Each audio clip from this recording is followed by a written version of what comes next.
Dears welcome to iDream. So మనతో పాటు ఉండే ఒక గెస్ట్ ఎవరంటే ఒక 40 సినిమాలు పైగా యాక్ట్ చేశాడు, కానీ ఇదే ఫస్ట్ డెబ్యూగా చేస్తున్నాడు హీరోగా. సో యాక్టర్గా చాలా సినిమాల ఎక్స్పీరియన్స్ ఉంది, కానీ హీరోగా this is the first film. Siddharth Roy సినిమా పేరు. సో ఈ సినిమా Feb 23న మనల్ని ఎంటర్టైన్ చేయడానికి థియేటర్స్కి వస్తుంది. సో ట్రైలర్, టేజర్, సాంగ్స్ ఇవన్నీ చాలా యూనిక్గా అండ్ బోల్డ్గా, వైలెన్స్, సెక్షువాలిటీ ఇలా చాలా నింపి పెట్టేశారు డైరెక్టర్. సో హీరో మనతో పాటు ఉన్నారు.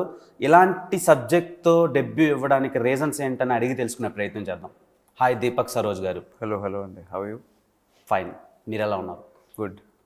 సో థింగ్ ఏంటంటే అతడు సినిమాలో బాగా రిజిస్టర్ అయ్యే క్యారెక్టర్ అందరికీ తెలిసిందే, బ్రహ్మానందం గారి అబ్బాయి క్యారెక్టర్.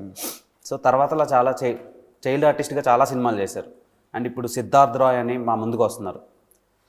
సో ఈ సినిమా పోస్టర్స్ నుంచి లేటెస్ట్గా రిలీజ్ అయిన ట్రైలర్ వరకు ప్రతి దాంట్లో ఎక్కువ వైలెన్స్ని కానీ, తర్వాత ఇప్పుడు వరకు చూడని విజువల్స్ కానీ, ఒక యాక్టర్ ఇలా చేయకూడని సీన్స్ కానీ చాలా ఉన్నాయి.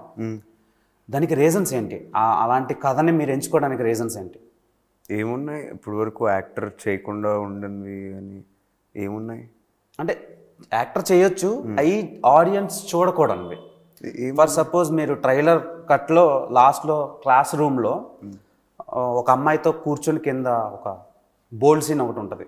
అంటే అది కనిపించే విధంగా ఉండదు, కానీ అది చూడటానికి అంత కరెక్ట్ సీన్ కాదు అందరు ఆడియన్స్. అలాంటి సీన్స్ చాలా రిజిస్టర్ సీన్స్ ఉన్నాయి. దాని మీద మీ ఒపీనియన్ ఏంటి? నాకు దాని మీద ఒపీనియన్ నిజంగా అంత మీరు అనుకున్నట్టయితే నాకు లేదు. సో నాకు ఒపీనియన్ అంటే I don't have a negative opinion on it. ఎవరు చూడకూడదు, ఎవరు చేయకూడదు, ఒక యాక్టర్ చేయకూడదు అని నాకైతే నిజంగా అనిపించలేదు. అది మేము ఒక స్టోరీ చెప్తున్నప్పుడు ఆ క్యారెక్టర్కి ఆ సిచ్యువేషన్స్ అన్ని రెలవెంట్ అని అనిపిస్తే that will be there.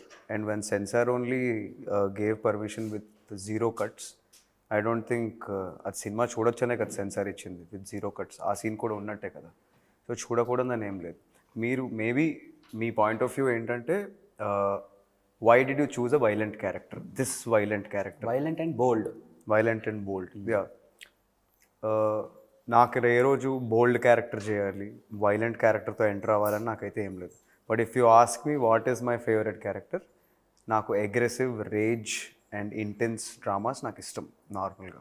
And grey shade story telling is one of my favourite ఇది. And that to Siddharth Roy is a character driven film. So when you're debuting as an actor into some industry, suppose నేను చేసిన industry Telugu film industry, అందులోకి వస్తున్నప్పుడు ఒక్క సినిమాలో when you are showrunner of the movie and that is a very meaningful story, trigger అయింది, intrigue చేసింది, engagement ఉంది, then why would I miss that? So it was a very conscious choice to do this character. And I still believe ఇది చూడకూడదు, చేయకూడదు అని ఏమీ లేదు. I don't know why everybody are saying that. There is very meaningful relevance that is imbibed in to the story telling. Okay, దాన్ని coming to current cinema condition in TFI. So TFIలో ఒక కొత్తగా ఎవరు ట్రై చేసినా బాగా encourage చేస్తున్నారు. As well as ఈ dark theme love stories కానివ్వండి, థ్రిల్లర్స్ కానివ్వండి, ఒక ఇంటెన్స్ డ్రామాస్ కానివ్వండి, ఎక్కువ ఎంజాయ్ చేస్తున్నారు ఆడియన్స్. లైక్ రీసెంట్గా రిలీజ్ అయిన యానిమల్, ఆ ముందు రిలీజ్ అయిన చాలా సినిమాలు ఉన్నాయి అలా. తర్వాత ప్రశాంత్ నీల్ గారి ఒక సినిమా ఉంది, సలారో. సో అలాంటి క్యారెక్టరైజేషన్స్, అగ్రెసివ్ క్యారెక్టర్స్లా ఉండి హీరోని ఎలివేట్ చేసే క్యారెక్టర్స్తో వచ్చే సినిమాలని ఎక్కువ ఎంటర్టైన్ అవుతూ ఎంకరేజ్ చేస్తున్నారు TFI ఆడియన్స్ అందరూ, తెలుగు ఆడియన్స్ అందరూ.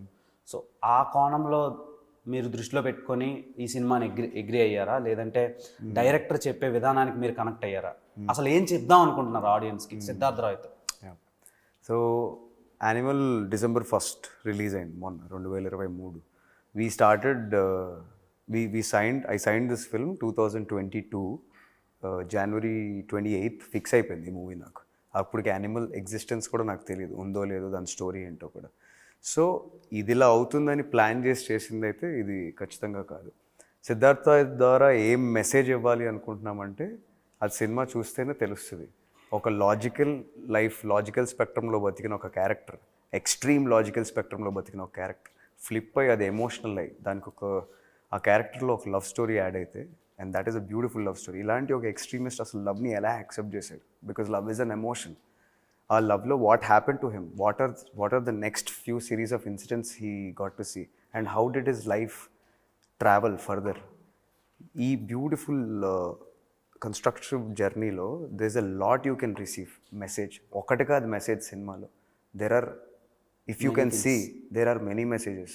బికాజ్ ఆ ట్యాగ్ లైన్లో కూడా it's an eccentric life story, కింద లవ్ కట్ చేస్తుంది. Love is a part of his life, love story is a part of his life, but it is more or less it is a life story of a human being. So మీరు sensitive enough అయితే కూర్చున్నప్పుడు మీరు message తీసుకోవాలి అనుకుంటే there are hundreds of messages that are gonna come to you through this cinema. It's that deep story telling. And obviously నేను చూస్ చేసుకున్నప్పుడు director ఇలాంటి grey shade characterisation చేసినప్పుడు డైరెక్టర్కి చాలా కన్విక్షన్ కావాలి, అండ్ ఆ director has that conviction. So మీతో పాటు డైరెక్టర్ కూడా ఇది ఒక డెబ్యూ సినిమా. సో ఏం జరిగిందో తెలియదు, సడన్గా సోషల్ మీడియాలో చూస్తే సుకుమార్ గారి బ్యానర్లో నెక్స్ట్ సినిమా ఒకటి వర్కౌట్ అయ్యిందని న్యూస్ వచ్చింది. వీఆర్ షాక్డ్, అంటే మొత్తం అందరం షాక్ అయ్యాం. బికాస్ అసలు ఒక సినిమా రిలీజ్ కాకుండా ఒక స్టార్ డైరెక్టర్ అండ్ అదే ఆయన ప్రొడక్షన్లో ఒక సినిమాను ఆఫర్ చేయడం అనేది అంత సాధారణమైన థింగ్ కాదు. అది కూడా ఎక్సెంట్రిక్ టైప్ ఆఫ్ ఇష్యూనే అనిపించింది నాకు. సో ఏం చూసి ఇచ్చారో తెలియదు, అప్పటి నుంచి బజ్ కొంచెం ఇంక్రీజ్ అయింది సినిమా మీద. సో నేను అడిగే క్వశ్చన్ ఏంటంటే, ఏదో సబ్జెక్ట్ లేకపోయి ఉంటే అంతవరకు ఎవరు అప్రోచ్ అయ్యి అడ్వాన్స్ ఎవరు నెక్స్ట్ సినిమాకి. సో ఈ సినిమా మీరు ఆయనతో చేస్తున్నప్పుడు మీకంటే ఒక ఇమాజినేషన్ ఉంటుంది కదా, ఈ సినిమా ఆడియన్స్కి డెఫినెట్గా ఒక మార్క్ క్రియేట్ చేస్తుంది, అంటే వాళ్ళ హార్ట్స్లో ఒక ప్లేస్ ఫుల్ఫిల్ అవుతుంది అని మీకు అనిపించిందా? యా, 100% అనిపించింది. It will. ఓకే. అండ్ రెండో క్వశ్చన్ ఏంటంటే, ఈ ట్రైలర్ చూసినాక లవ్ కంటే మీరు ఎక్కువ మీ ఎమోషన్కే వాల్యూ ఇస్తున్నట్టు కనిపించింది. లవ్ కూడా ఒక ఎమోషనే కదా. అవును.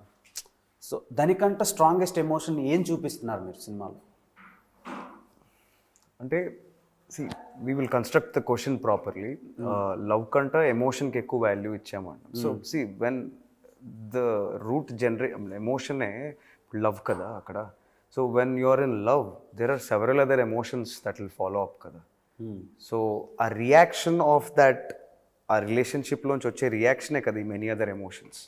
సో దానికి ఫోకస్ ఇవ్వకపోతే ఎలా? He has to take care of himself, no? So it is not like that. It is not like how you understood it. Basically, it is love as a part of Siddharth Roy's life.